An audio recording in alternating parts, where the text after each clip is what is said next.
예, 말씀 찾도록 하겠습니다. 열왕기상 19장 15절에서부터 18절까지의 말씀입니다. 제가 가진 성경은 구약 성경 550쪽 되겠습니다.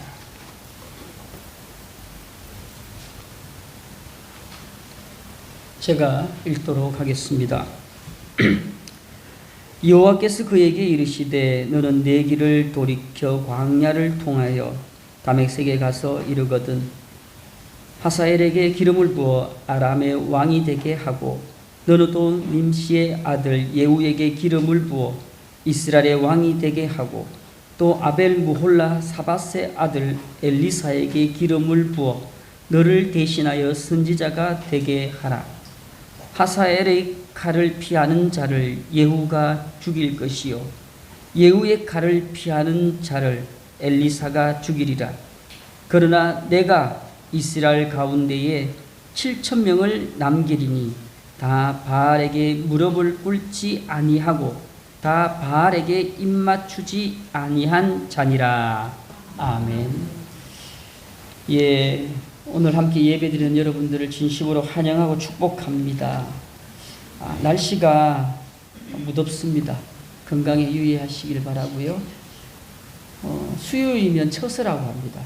이제 날씨가 많이 달라질 겁니다. 오늘 말씀 제목이 호렙산입니다. 엘리야에 대한 내용인데요. 모세와 함께 엘리야에 대해서 나누고자 합니다. 우리 성경 한 구절 찾겠습니다. 야고보서 5장 찾아보실까요?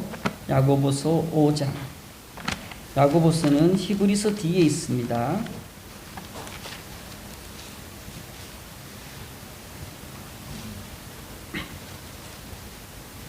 야고보서 5장 17절 18절 신약 성경 376조. 우리 찾으셨으면 우리 함께 읽겠습니다.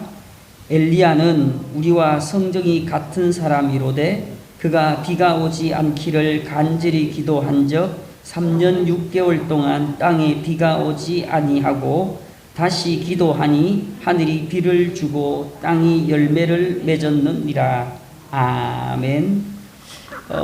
야고보서의 저자는 오늘 우리가 읽은 열왕기상 19장을 포함해서 17장, 18장, 19장의 내용을 압축해서 그렇게 설명을 했습니다.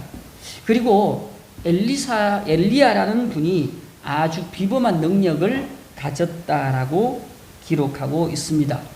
그런데 엘리야를 가르쳐서 우리와 성정이 같은 사람이로되라고 합니다. 이게 무슨 말입니까? 성정이라 하면 성질, 신정, 타고난 성품을 가리킵니다. 공동번역을 보면 이해하기가 더 쉬운데요. 공동번역에서는 이렇게 되어 있습니다. 엘리야는 우리와 같은 인간이었지만, 엘리야도 우리도 똑같은 사람이다. 그래서 야고보서 5장 17절 18절은 엘리야가 비를 내리고 가물게 하는 이러한 비범한 능력의 사람이 아니라 우리와 똑같은 사람이다라는 것을 말하고 있습니다. 엘리야와 우리가 똑같은 사람이라면 지금 올해 들어서 장마가 끝난 후에 비가 전혀 오지 않잖아요. 그래서 연일 무덥습니다. 가물어요. 서울은 100여 년 만에 가장 긴 열대야라고 합니다. 이렇게 비가 오랫동안 내리지 않고 날이 더우면 우리가 기도하면 비가 내려야 되지 않겠습니까? 그런데 우리는 기도해도 비가 내리지 않아요. 아니, 엘리야랑 우리랑 똑같은 사람이라고 하는데 엘리야는 기도하면 비가 내리고 기도하면 비가 내리지 않는 역사가 일어나는데 우리는 기도해도 소나기 한 방울, 하늘에서 물 한 방울 떨어지지 않는다는 겁니다. 왜 그럴까요? 결론적으로 말씀드리면 오늘 말씀 제목인 호렙산입니다. 호렙산은 다른 말로 하면 신의 산입니다. 호렙산이라고 하는 뜻은 태양의 산이다라는 뜻이고요. 신의 산이라는 뜻은 달의 산이다라는 뜻입니다. 여기서 신의 산은 히브리 말이 아니고 수메르어입니다. 자, 모세가 광야에서 양을 칠 때에 하나님을 만난 곳이 바로 호렙산입니다. 출애굽기 3장 1절에서부터 2절을 보면 제가 읽어드리겠습니다. 모세가 그의 장인 미디안 제사장 이드로의 양떼를 치더니 그 떼를 광야 서쪽으로 인도하여 하나님의 산 호렙에 이르매 여호와의 사자가 떨기나무 가운데로부터 나오는 불꽃 안에서 그에게 나타나시니라. 그가 보니 떨기나무에 불이 붙었으나 그 떨기나무가 사라지지 아니하는지라. 양을 칠 때에 모세가 호렙산을 찾았습니다. 그리고 모세가 이스라엘 백성들을 애굽에서 탈출시켜서 광야를 행진할 때에 광야 기간 가장 오랜 시간을 머물렀던 곳이 바로 시내산 아래의 광야입니다. 이걸 시내 광야라고 하죠. 백성들은 시내 광야에 있고 모세는 다시 40일 동안 시내산에서 기도하면서 하나님으로부터 십계명을 받았던 곳, 그것이 바로 호렙산이고 시내산입니다. 이스라엘 백성들이 출애굽할 때 모세가 십계명을 받았던 그 산에 열왕기상 19장에서는 누가 있느냐? 엘리야가 있는 겁니다. 모세가 하나님을 만난 동일한 장소에서 엘리야도 지금 하나님을 만나고 있습니다. 자, 8절, 열왕기상 19장 8절 보시면 이런 말씀이 있어요. 이에 일어나 먹고 마시고 그 음식물의 힘을 의지하여 40주 40야를 가서 하나님의 산 호렙에 이르니라. 엘리야도 호렙산에 있습니다. 9절을 보면 엘리야가 머물렀던 호렙산의 동굴을 가리켜서 그곳 굴이라고 이야기합니다. 그러니까 어느 특정한 굴을 말하는 거죠. 그럼 과연 이 특정한 굴이 어딜까?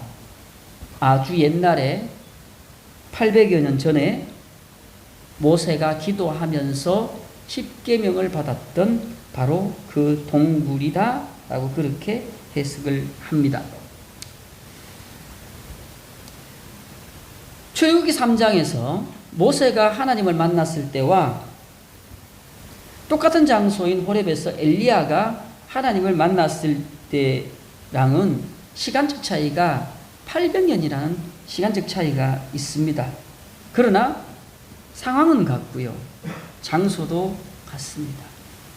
이 두 만남과 두 여정에는 공통점이 있는데요. 첫 번째 공통점이 뭐냐면은 둘 다 도망자의 신세라는 겁니다. 모세는 어떻습니까? 모세는 애굽에서 히브리 노예를 괴롭히는 애굽 관리를 죽였다는 이유로 도망자의 신세가 됩니다. 그 전까지는 애굽 왕자의 신분이었지만 살인사건으로 인해서 도망자로 광야에 들어섰습니다. 광야는 아무것도 없어요. 거기서 먹고 살기 위해서 장인 이드로의 양떼를 이끌고 이곳저곳을 다니다가 호렙산에 도착을 했습니다. 엘리야는요, 갈멜산에서 있었던 일로 이세벨의 살인 위협을 받고 도망을 치다가 지금 호렙산에 와 있습니다. 그러면 갈멜산에서 무슨 일이 있었습니까? 북이스라엘 땅에 오랜 시간 가뭄이 계속되었습니다. 물론 그 가뭄도 엘리야가 기도함으로 시작되었습니다. 야고보서에서는 그게 3년 6개월이라고 하죠. 이스라엘 땅에 3년 6개월 동안 비가 내리지 않습니다. 갈멜산에서 이제 엘리야와 당시 아합과 이세벨이 섬기는 바알과 아세라의 선지자 850명이 누가 비를 내리는지 대결을 합니다. 비를 내리는 내기를 한 겁니다. 결론은 잘 아실 겁니다. 엘리야가 기도할 때에 하늘에서 비가 내렸습니다. 그 일로 엘리야는 백성들과 함께 갈멜산에 있는 그 850여 명의 바알과 아세라 선지자들을 처단했습니다. 하지만 이로 인해서 이세벨의 노여움을 사게 되었습니다. 왜요? 이세벨은 아세라를 믿는 사람이기 때문입니다. 이 이세벨의 살인 위협 때문에 엘리야는 도망자의 신세가 되었고 그 도망의 과정은 아주 참담합니다. 3절을 보실까요? 3절을 넘겨보시면 유다에 속한 브엘세바라는 명칭이 나옵니다. 엘리야는 북이스라엘에서 활동하던 선지자입니다. 갈멜산도 북이스라엘에 있습니다. 북쪽의 땅에서 국경을 넘어 남유다로 내려왔습니다. 남유다로 내려왔는데 그 위치가 어디냐? 브엘세바입니다. 브엘세바는 남유다 중에 최대한 남쪽 지역입니다. 가나안이 남북으로 쭉 길잖아요. 북쪽엔 북이스라엘이 있고 남쪽엔 남유다가 있는데 성경을 보면 단에서부터 브엘세바라는 용어가 있습니다. 이 단이 어디입니까? 통일 이스라엘 땅에 있어서 북쪽 지역을 가리키는 명칭이 단이고요. 이 통일 이스라엘 남쪽 지점을 가리키는 명칭이 브엘세바입니다. 흔히 우리나라 사람들이 백두에서 한라까지 무슨 뜻입니까? 한반도 땅 아닙니까? 완전한 끝지점은 아니지만 백두에서 한라 그러면 한국 사람들은 다 압니다. 아, 우리나라 땅. 이거와 마찬가지로 다네스부터 브엘세바 그러면 이스라엘 백성들은 압니다. 하나님께서 우리에게 주신 땅. 그 첨과 그 북쪽과 남쪽을 말합니다. 이세벨의 협박이 얼마나 두려웠는지 국경을 넘어 남쪽까지 내려왔습니다. 남쪽 끝까지 내려왔어요. 그곳에서도 불안한지 사환을 브엘세바에 두고 혼자 광야로 들어갑니다. 광야 길을 가다가 로뎀나무 아래에 도착합니다. 거기서 어떤 기도를 합니까? 하나님 이제 저 죽겠습니다. 하나님께 죽기를 간청하죠. 왜요? 그만큼 갈 곳이 없고 두렵다는 겁니다. 두 번째로 호렙산에 섰을 때 모세든 엘리야든 절망의 순간이라는 거예요. 모세가 호렙산에서 하나님을 처음 만났을 때 나이가 80입니다. 원래 우리 요즘이야 80세 정도 되면 그래도 괜찮지만 불과 30년 전만 해도 대부분 70에 우리나라도 생을 마무리했습니다. 자, 지금으로부터 1000년 전이라고 한번 생각해 보십시오.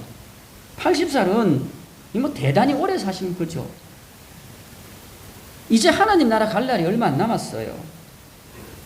젊은 시절에는 자신의 동족인 히브리 노예를 구해 보겠다고 애를 썼지만 모든 것을 잃고 광야에 왔습니다. 광야에서의 모세의 삶을 생각해 보십시오.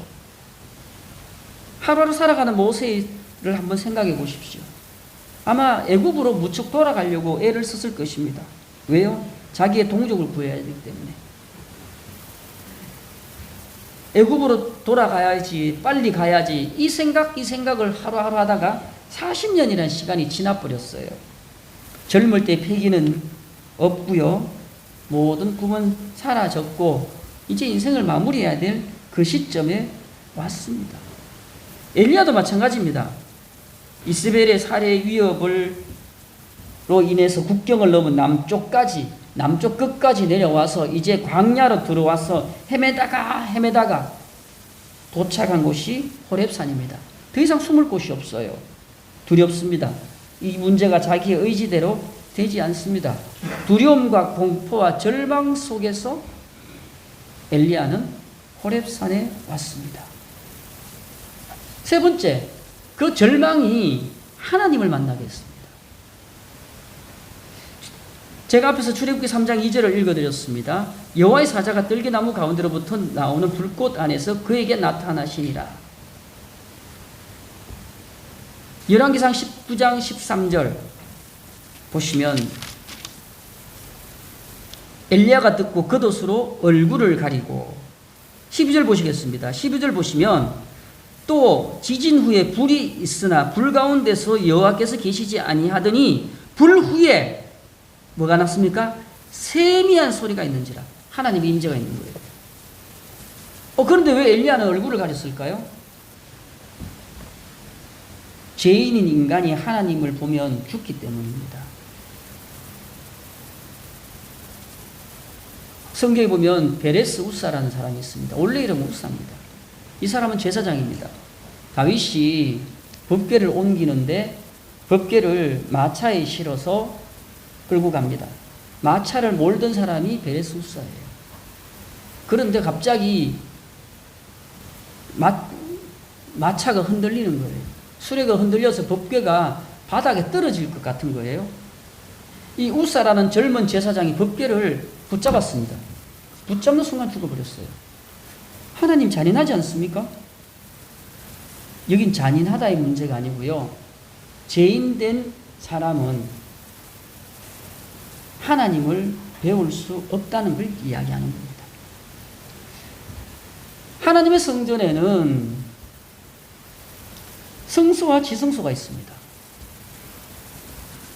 성소에는 떡상이 있고 향단이 있고 분향단이 있습니다. 거기에는 늘 제사장이 들어갑니다. 그래서 떡을 쌓고 향을 피우고 등대에 불을 켭니다. 지성소와 성소 사이는 커튼으로 가려져 있습니다. 그 지성소 안에는 뭐가 있느냐? 하나님의 임재의 상징인 법궤가 있습니다. 그곳에는 1년에 딱 한 번, 딱 한 사람만 들어갑니다. 누가 들어갑니까? 대제사장이 들어갑니다. 대제사장이 들어갈 때에 허리에 방울을 차고 허리에 끈을 묶어서 들어갑니다. 공간이 넓지 않아요. 그래서 대제사장이 왔다 갔다 하면 방울 소리가 나잖아요. 그러면 살아있네. 밖에서 제사장들이 보는 거예요. 듣고 있는 거예요. 방울 소리가 멈췄다. 그리고 어떻게 해요? 우리 대제사장 죽었다. 그러면 들어가서 꺼내온다? 안 돼요. 자기도 죽기 때문에. 줄로 당기는 겁니다. 이건 하나님의 잔인함을 얘기하는 것이 아니라 죄인된 인간은 하나님을 앞에 설 수가 없는 거예요. 그래서 엘리야도 세미한 소리가 딱 나니까 급하게 겉옷으로 얼굴을 가렸던 겁니다. 모세와 엘리야 하나님을 만났습니다. 하나님 앞에 섰습니다. 그런데 이들이 하나님을 만나는 결정적인 순간이 어떤 시간입니까? 자신의 삶에 있어서 가장 밑바닥일 때입니다. 자신의 힘으로 아무것도 할 수 없는 상태일 때, 더 이상 내 힘으로는 안 될 때에, 그 상황으로 갔을 때에 하나님께서 그들을 만나 주셨어요. 우리가 하나님을 제대로 만나지 못하는 이유 여기 있습니다. 소위 살아있기 때문에. 내 생각이 살아있고 내 판단이 살아있고 내 경험이 살아있고 내가 할 수 있다는 그 의지가 살아있기 때문에 내 힘으로 할 수 있다는 그 확신이 있기 때문에 하나님을 제대로 만나지 못하는 겁니다. 그런데 모세도 그렇고 엘리야도 그렇고요. 야곱도 그렇고요. 하나님께서 이들을 철저하게 그들의 생각을 꺾으셨습니다. 하나님께서 철저하게 이들의 생각을 꺾으신 이유가 뭘까요? 이유는 단 하나입니다. 복을 주시기 위해서입니다. 사명을 주시기 위해서입니다. 모세는 80의 나이에 인생의 모든 것을 마무리해야 될 나이에 히브리 노예를 구출하라는 하나님의 소명을 받았습니다. 엘리야도 호렙산에서 지치고 지친 상태에 하나님의 산에 왔을 때에 새로운 사명을 부여받았습니다. 오늘 우리가 읽은 본문 15절에서부터 18절은 하나님께서 엘리야에게 주신 새로운 사명입니다. 내용은 간단합니다. 아합과 이세벨에 대한 하나님의 심판입니다.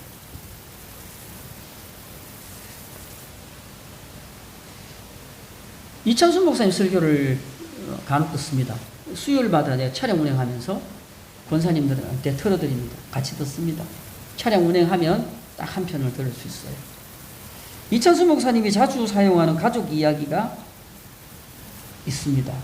아버지가 40일 금식 기도 하시다가 돌아가셨다. 이찬수 목사님은 지금 합동체 목사님인데 아버지는 고신청 목사님이셨어요. 예천인가 그 지역에서 목회를 하셨는데 40일 금식기도 하시다가 돌아가셨습니다. 여러분, 아버지가, 남편이 40일 금식기를 하다가 목사님인데 돌아가셨다. 이걸 어떻게 받아들여야 할까요?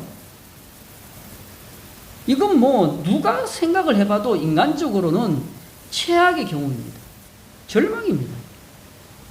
이 무엇으로 해석과 설명이 안 되는 상황이에요.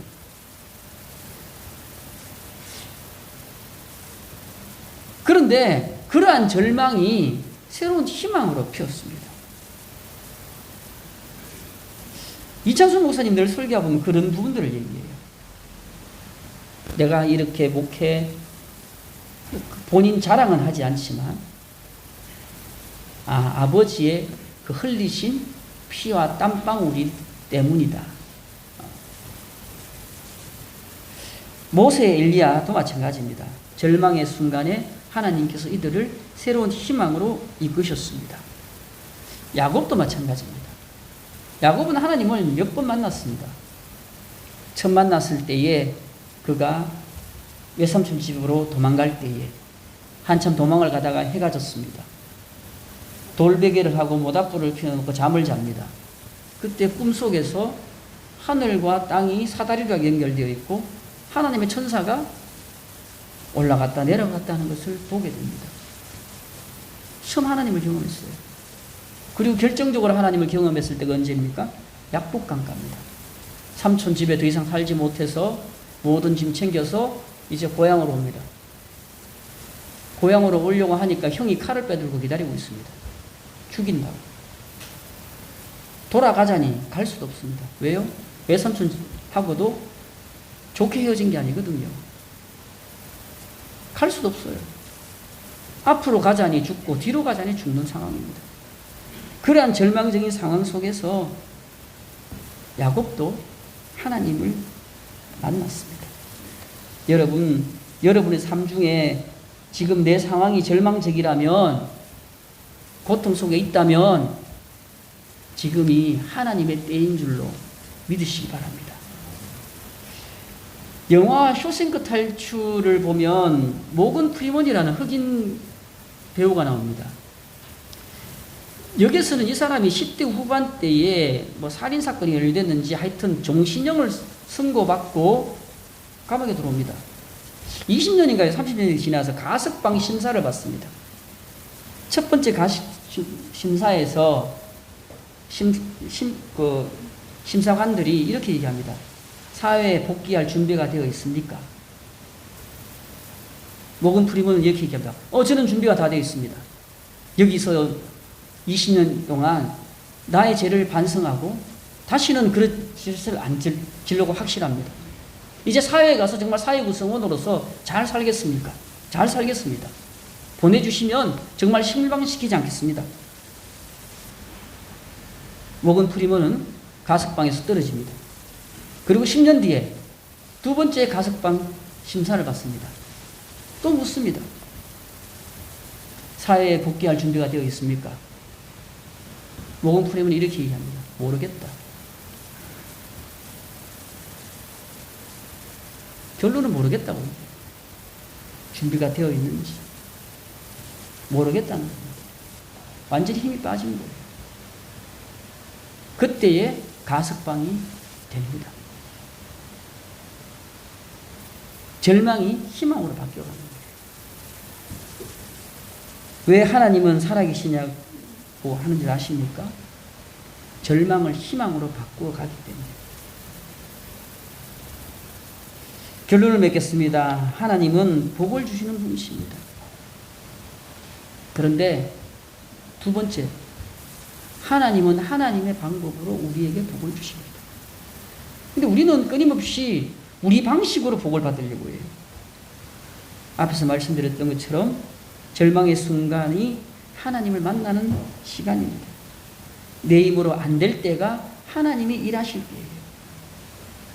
혹시 여러분들 중에 절망을 경험하고 하는 분이 있다면 그 시간에 하나님의 때임을 믿으며 믿음으로 승리하는 저와 여러분 되시기를 간절히 소망합니다. 우리 찬양하겠습니다. 이 찬양하고요, 우리 함께 기도할 터인데, 기도의 내용은 하나님께서 저를 붙잡아 주셔야겠습니다. 여러분 중에 절망적인 분이 있다면 하나님 이 시간 하나님 만나기를 원합니다. 그 기도하시고요. 여러분의 삶의 문제 가지고 기도하고 제가 기도하고 마치도록 하겠습니다.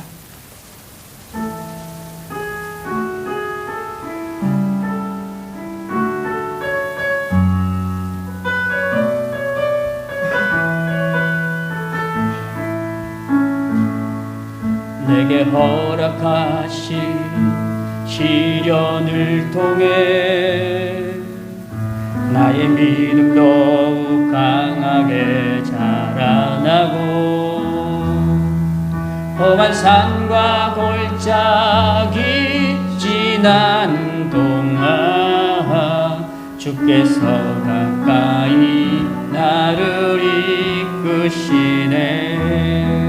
내가 겪는 시험이 어렵고 힘겨워도 내 주보다 크지 않네. 내 앞에 바다가 갈라지지 않으면 주가 나로 바다 위 걷게 하리. 나는 믿네. 주의 능력으로 내 삶 새롭게 되리. 나는 믿네. 주의 능력으로 담대히 나가리라.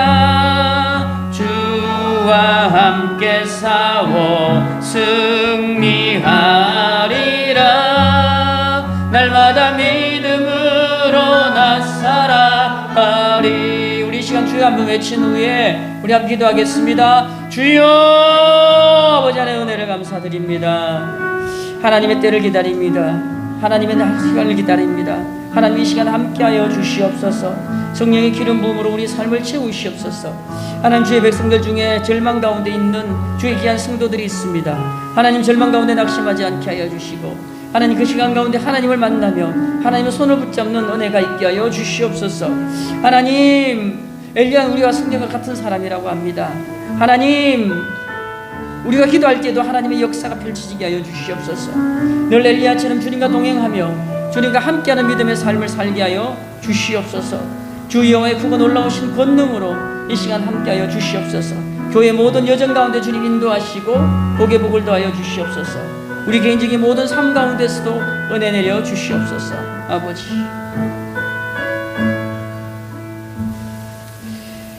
하나님 아버지, 때로 우리 삶 가운데 어려움이 닥쳐오고 절망의 순간을 경험합니다.